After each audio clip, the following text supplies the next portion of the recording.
Hello everybody, Dr. Faske. I'm back with the final installment of this set of etudes for 2022-2023 ASBOA Junior High All-Region Trombone. Today we're going to be dealing with number 52 on page 26. Now, we're going to do what we've always done. We're going to grab our pencil and we're going to map out the etude before we ever play a note. So this time we're dealing with the word andante, and we know what that means. It's showed up several times before. We're dealing with a key signature with one sharp. So what does that mean? In this case, if we were to go to our scale sheet and look at the options, we're going to have G major. And what would the minor scale be? E minor. Now, I don't believe this is an E minor. And the way that we can check it, if you remember what we've done in the past, we would look at the first and the last note of the etude. And today, this example actually breaks that tip. It's not quite going to work the way that we have done with the other etudes. The first note is not a G, it's a B, and that's not an option for what we're trying to do here. So we're not going to look at the first note, but we are going to look at the very last note. And the very last note is indeed a G. So I think it's safe to say that we are dealing with G major. So you should work on your G major scale. I know it sounds like a broken record, but it really does work, it really does help. G major. Now that's another 2-octave scale on your scale sheet. And that can be overwhelming. In some cases, really more overwhelming than the F major scale because we're dealing with sharps instead of flats. And it goes higher. But it doesn't mean that you can't work on the 1-octave G scale and get great benefits from doing that. So please, work on the G scale that you can play. However much of it or however little of it you can play. It's better than no practice on scales at all. Now the next thing we need to do is talk about some of the markings that are on the page. Now, what looks like fractions are not actually fractions, as in previous etudes. Beat 3 of measure 1 from the very beginning, and then the third measure of the fourth line, we have a 5 followed by a 2 over 3 in parentheses. Again, the 2-3 is the fingering for euphonium or baritone for F sharp. And we know that F sharp on trombone is in 5th position. And then the other marking like that has a 4 followed by a 1 over 2. That's first and second for euphonium for the G, and 4th position for us for the G. If those distract you or get in the way, a little correction tape or a little correction fluid, you can completely cover that up and you'll never see it again and it won't distract you. As far as dynamics, we have piano and forte and some crescendos and diminuendos. So in some cases, you might say that this etude in terms of dynamics and style contrast is sort of set up for you already. You don't need to add much else. And I would probably agree with that. There's a lot going on with this etude. It's probably the busiest of all the etudes that are on the list, in my opinion. So we're dealing with the key of G. That's 1 sharp, F sharp, B naturals, E naturals, and A naturals, unless there's an accidental somewhere that tells you to do something else. But then we also have some slurred note patterns thrown in. And they're not always consistently 2 notes or 4 notes or 3 notes. Sometimes it's one group of notes slurred together and then a different length of group of notes slurred together and then a random note that's tongued thrown in there. So you're going to want to take your time to be very, very careful that you're playing what's actually printed on the page rather than what you might think is printed on the page. Does that make sense? Take the time to make sure you're doing what's actually there. Now we also have, because of the different stylistic changes and the dynamic changes, the piano dynamic tends to not have any accented notes. But man, when we get to that forte passage halfway through the second line, every single one of those notes has an accent on it. And if you remember in the last video, I kind of got confused because of what you see, the mirror image of what I'm doing. It looks like this. The biggest part of the note is the front end of the note, and then it tapers down as we get to the back of the note.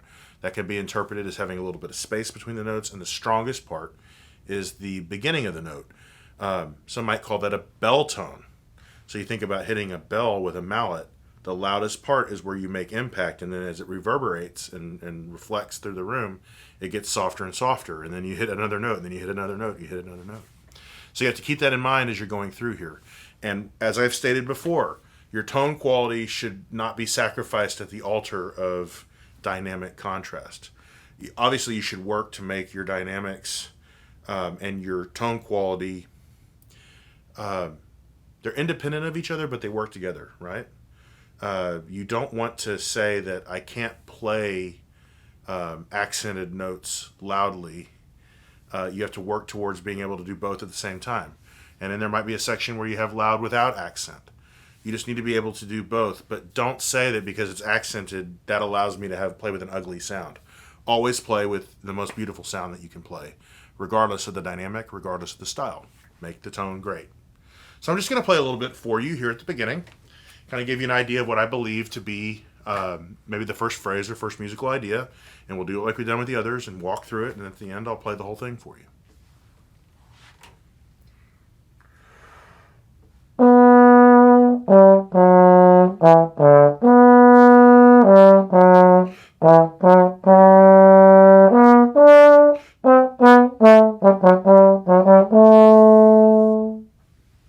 That's like the first musical idea to me. And the way that the crescendo and diminuendo are set up on measures 3 and 4, it kind of like lets you know that we're resting for a moment before we move on. Now, there's a couple things in here that I want to talk about in terms of position choices. This is really the first time. There's been other etudes in the set where you have some options, but to me, this is the one where it's the most in your face as an option to choose. And you're going to have to make a decision about what position you want to use on certain notes. So in measure 1, it's pretty clear the B natural is in 4th, the G is in 4th, the 5th position note is F sharp, followed by E in 2nd and D in 4th. But that's not it. I'm going to talk to you for a second about how we need to play the B in a slightly different place than we play the G. Now on my trombone, the B is a little bit higher on the slide than the G. Now the G is not in lowered 4th. The B is in slightly raised 4th. Not much. As one of my teachers used to say, it's a frog hair of a distance. Now, have you ever seen a hair on a frog? You haven't. It's tiny. It's a little adjustment, which means that your slide needs to be in great working order so you can make those little changes as we go. So B natural and slightly raised 4th, followed by G in regular 4th, the 5th position F sharp, E, and then D, and then back up to B again. But the D at the end of measure 1, that note, unfortunately, is in a slightly lowered 4th position. So if I'm playing it, I'm going to put it all together for you.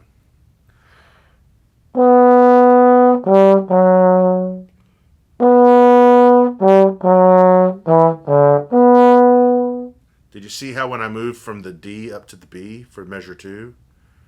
I hope you can see it. I hope it was in frame when I play. I was a little bit further out and I came back in for the B. I don't just park my slide in 4th for all the notes that are in 4th position. I make the adjustments. And there's a whole other topic that I could talk about related to that. But just trust me today when I tell you that the B is slightly higher, the G is in regular 4th, and the D is in slightly lowered 4th. You're going to thank me later for doing that work. So the second measure is very much like the first measure with the addition of a slur between the first two notes. And then measure 3, we're dealing with the same issue because we have 3 notes in a row that are potentially in 4th position. We have G, which is in regular 4th, followed by the B natural. We've already talked about it, slightly raised on my trombone and on most trombones. Now we have a choice to make. We can play the D in first position where we know it and probably like to play it. It's comfortable. But you do have the option of playing the D on beat 3 and measure 3 in slightly lowered 4th position. Now, there's again a big long lecture about why that's the case.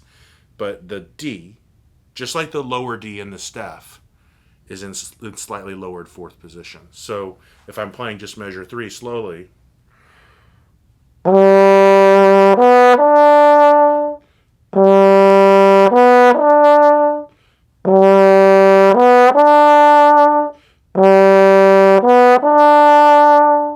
there are benefits to either one. And I want to make you aware of what your options are so that you can then go and talk to your teacher, talk to your band director about the choices, find the one that sounds the best, find the one that allows you to play all the notes with the best tone quality and pitch that you possibly can. Record yourself on your phone and listen back and try both options and see what works. I can tell you that for most of you, and for me, I'm probably going to play that D in first position because it's not going by very quickly, and it makes sense to me to just play that in first, and I can easily get to third position for the C natural that follows, and fourth for the B natural that follows that. So if I'm playing the first few measures, it's going to go something like this.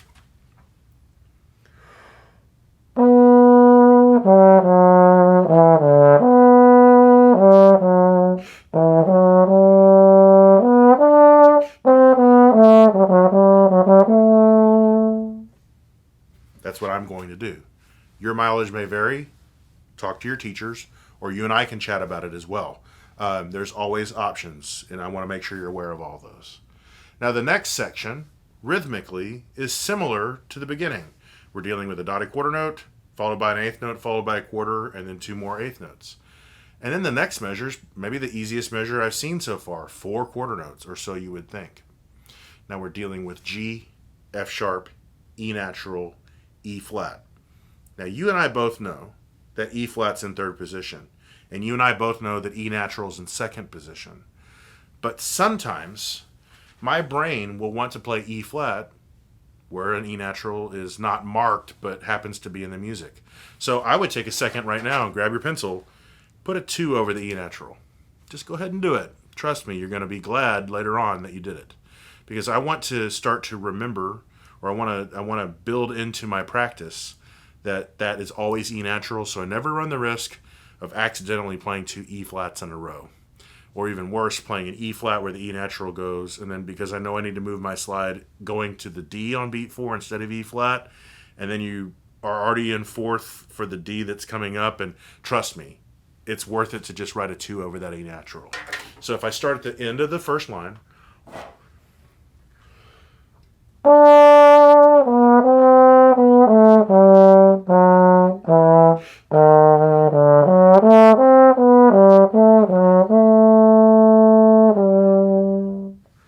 now that second measure of the second line is a little bit tricky because we have 4 slurred notes followed by 2 slurred notes and then 2 more slurred notes, then a tongued note on the downbeat that slurs into beat 3. And this is one where it might be worth practicing it without the slurs first to make sure that you're accurately placing the slide where it's supposed to go.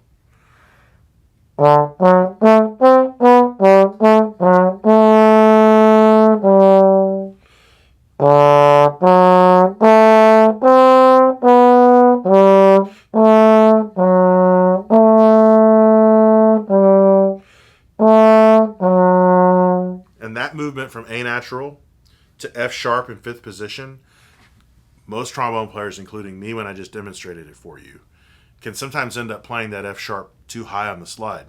And then it makes the notes that follow it sound wrong, even if they're right, because we adjust our pitch based on what we're currently hearing. And everything that happens after sounds wrong, even if what we're currently doing is the thing that's actually wrong. It doesn't register that way to our ears.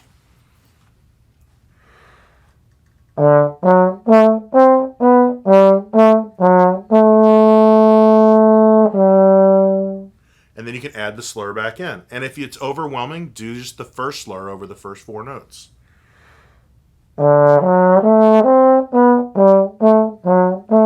And then add slurs accordingly as you get more and more comfortable with it. Now we're at the part with the forte dynamic and all of the accented notes. And again, I'm going to tell you that it's okay to strip things out of the music and just at first maybe play just the notes without the accent and maybe not quite as loud, just to make sure your accuracy is where it needs to be first, and then we can add those other elements back in.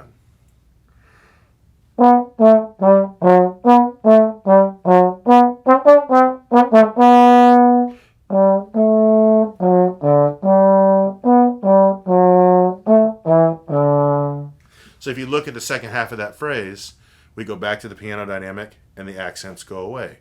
But I played the whole thing that time at kind of one dynamic and without much extra stuff added to it.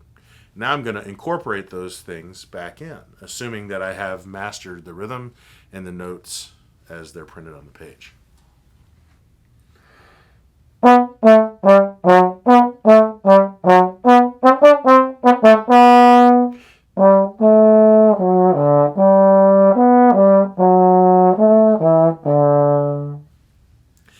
do this for each of the passages that go through the etude to the end. We have another strong, loud, accented section followed by another contrasting, softer, more lyrical legato passage. Now, I'm going to fast forward a little bit because I am going to demonstrate the entire etude in a moment. Let's look at the middle of the second to last line, starting on the low G, where you have the 4.5 marked. And we're going to play from there to the end, or I'm going to play from there to the end. This passage, to me, is maybe the hardest passage in the etude, because sometimes the lowest notes that we play on the horn are the hardest notes to play. So you hear a really great player playing a low register. It sounds big and full and fat, and it sounds like they're just moving their air so fast. And in reality, I hate to tell you this, it's a big volume of air, but it's not moving very quickly. I want you to take a second, put your trombone down on the ground or on a trombone stand or somewhere where it's safe. And I want you to put your hands out, kind of shoulder width apart, and I want you to blow wind. Can you feel the wind on both hands? Now I want you to widen your hands out to twice as far apart. Can you still? You probably can't, but I want you to imagine that you can touch both hands with your wind when they're that far apart. That's the kind of air that I recommend that students use in the low register. So if you're struggling to get that low G to speak, I want you to think about a wider column of air that's naturally going to move more slowly because there's less back pressure holding it back. So for that low G, I'm just going to try to resonate on that note for a second to make sure I'm getting a great sound.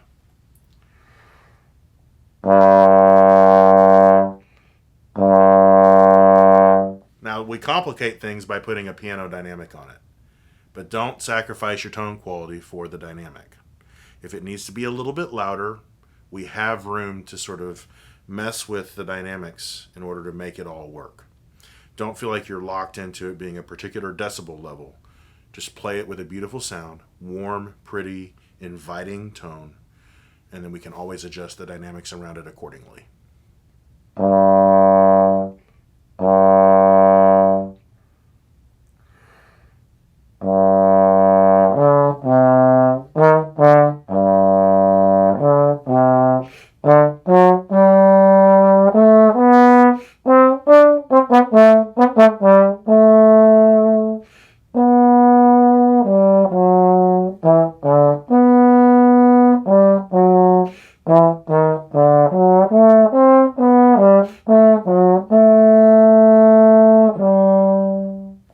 And the last four measures are very much like the beginning. That recap idea has come back again. So there's a lot of stuff here, and I didn't even probably talk about it all. But I hope that what I'm talked about has given you a tactic or a strategy for how to break this etude down. I'm going to do what I've done with the others and play a full time through at the very end of the video here for you so you can have that as a reference. And if I can help in any other way with this or any of the other etudes, or if you have any other questions about trombone playing in general, I'm here for you. Just reach out with the contact information that's in the description below.